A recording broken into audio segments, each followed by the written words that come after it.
Sinalakay ng mga miyembro ng Bangsamoro Islamic Freedom Fighters ang isang paaralan sa may Pigkawayan ilang kilometro ang layo sa Marawi City.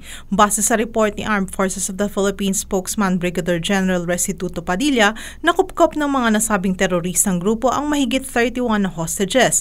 Kalahati dito ay mga estudyante. Naging madalian rin ang nasabing pagsalakay dahil mabilis na rumesponde ang militar. Kasama na rin ang pakikipagtulungan ng ilang mga community leader sa pakikipagnegosasyon.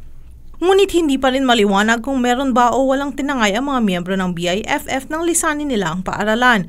Ayon kay Abu Misri Mama, spokesman ng BIFF, dinala nila sa isang safe na lugar ang ilan sa kanilang mga hostage at wala rin silang balak na kupkupin ang mga ito o ipatubos man lamang. Dagdag pa nito, hindi daw sila kidnapper. Para naman kay Padilla, ang pag-atake sa Pigkawayan ay hindi konektado sa nangyayari ngayon sa Marawi City. Ayon kay Padilla, ang BIFF ay grupo na may history ng pangaharas lamang.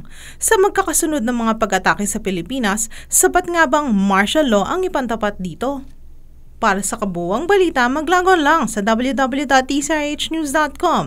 Para sa Alam Ba News, RH49 Rita Salonga, naglilingkod sa pagbabalita.